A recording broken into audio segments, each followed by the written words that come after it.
Hello, नमस्कार. मी पूजा तुमचं खूप सारं स्वागत करते आपल्या एका नवीन व्हिडिओमध्ये. तर आज इव्हनिंगचं रुटीन तुमच्याबरोबर शेअर करणार आहे. तर आज फळभाज्या वगैरे घरातल्या संपल्या होत्या. मी भाजी घेऊन आले. भाजीसोबतच सगळे फळं वगैरे फ्रुट्स मुलांना जे लागतात म्हणजे आपण आठवड्याला जे आणतो ते सगळे आणून घेतले. आणि भाजी मी आठवड्याला म्हणजे एक दिवस स्पेशल असं ठेवत असते.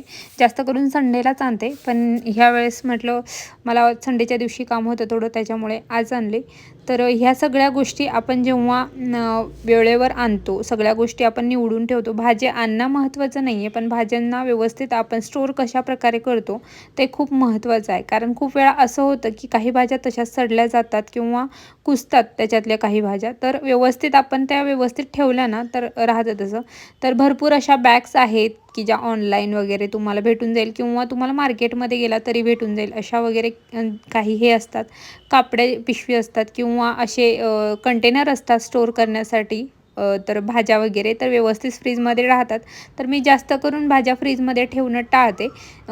जेवढे म्हणजे ज्या गोष्टी म्हणजे लवकर खराब होतात त्याच मी फ्रीजमध्ये ठेवते. लागेल तशा भाज्या वगैरे. आणि ज्या पालेभाज्या आहेत ना, मेथी, पालक, ह्या मी आणल्या एक दोन दिवसात संपवून घेत असते. कारण ते जास्त दिवस आपण ठेवायला गेलो तर ते व्यवस्थित राहत नाही, खराब होतात किंवा असं सडल्या टाईप होतात. म्हणजे खूप वेळा तुम्ही बघितलं असेल, तुम्ही भाज्या आणून असं फ्रीजमध्ये तशा स्टोअर करून ठेवतात आणि त्या भाज्यांना वास सुटतो किंवा वेगळी स्मेल येऊ लागते. तर तसं होऊ नये त्याच्यामुळे आपण काय करायचं, जे पालेभाज्या आहेत ना त्या लवकर संपवण्याचा प्रयत्न करायचा. तसेच जे भेंडी वगैरे आहे ते पण लवकर संपवण्याचा प्रयत्न करायचा. त्याच्या व्यतिरिक्त जे टोमॅटो, बटाटे हे आहेत ते राहतात व्यवस्थित.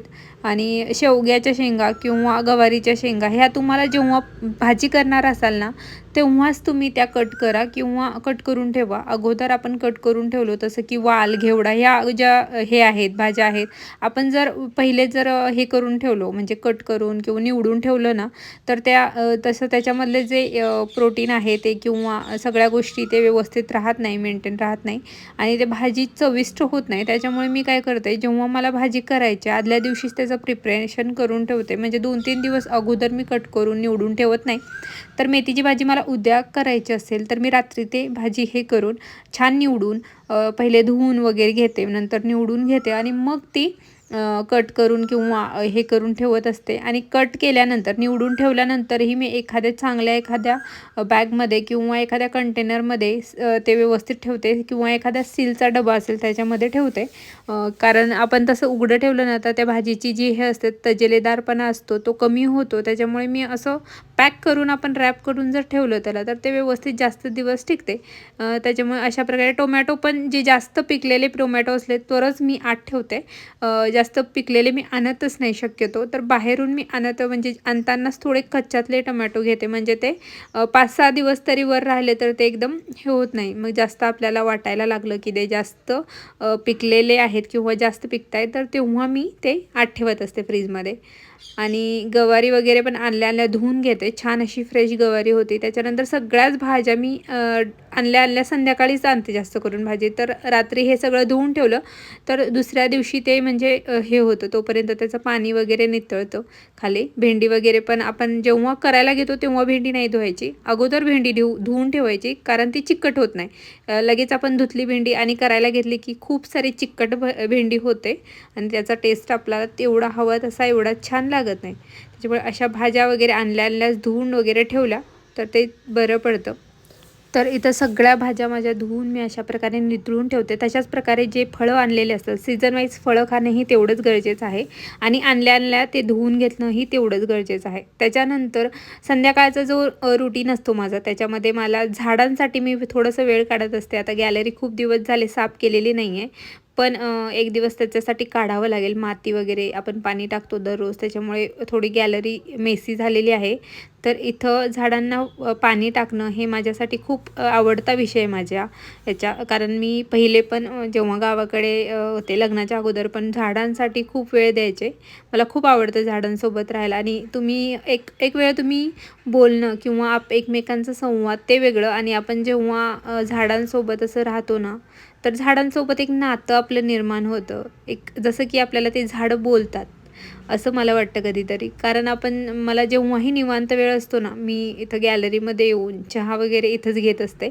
मला खूप आवडतं हे आहे, कॉर्नर आहे माझ्या याच्यातला, घरातला. तर अशा प्रकारे भरपूर आता झाडं हे झालेले आहेत, काही खराब झाले कारण ऊन आहे. तुम्ही कितीही पाणी दिलं तर त्यांना व्यवस्थित ते राहेना झालेत. खूप गॅलरीचे हाल झालेत. आणि इथं माकडं वगैरे येतात. 2 दिवस झाले की सगळं इथं पांगवून ठेवतात, मेसी करून ठेवतात. हा गुलाब आहे, याला पण मी मागं औषध थोडंसं फवारणी केली होती कीटकनाशक, तर छान तो ग्रो करतोय. त्याच्यानंतर हा जो झाड दिसतोय तुम्हाला, तर हा मी ना थोडंसं कटिंग आणली होती जाताना. मुलीच्या शाळेजवळ एक हे आहेत, तिथून मी झाड होता हा, तिथून मी कट करून आणला आणि लावलं, तर तो जगलाय. माझ्या हाताने भरपूर झाडं लवकर जगतात असं आमच्या घरात म्हणायचे लहानपणापासून. मला खूप आवड होती झाडं वगैरे करायची, पण जोपर्यंत आपलं स्वतःचं घर होत नाही ना, तोपर्यंत ह्या गोष्टी आपण थोड्याशा हे करतो, म्हणजे तेवढ्या मनासारख्या करू शकत नाही. जेव्हाही आमचं घर होईल तेव्हा आमचा जो हे असेल, गार्डन असेल, तो खरंच बघण्यासारखा असेल. कारण मिस्टरांनाही आणि मलाही खूप आवड आहे गार्डनिंगची. त्याच्यानंतर येते देवपूजा.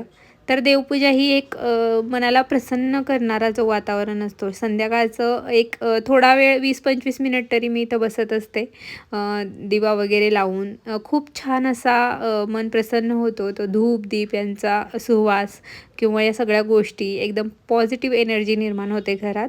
आणि तसं मुलांना आपण जसं आपण हे करतो ना, पूजा वगैरे करतो, तर आपल्या बघून बघून मुलंही तसं शिकतात. आणि ही खूप आनंदाची गोष्ट आहे की आपल्याला बघून म्हणजे मुलं करायला तरी बघतात. आपण म्हणजे ज्या टायमिंगला आपल्याला एवढं कळत नव्हतं, आजकालच्या मुलांना खूप सगळ्या गोष्टी लवकर कळतात. त्याच्यानंतर मी तुळशीला वगैरे दिवा लावत असते. हेही माझा आवडताच विषय आहे, कारण संध्याकाळी एकदम छान असा थोडासा अंधार झालेला असतो.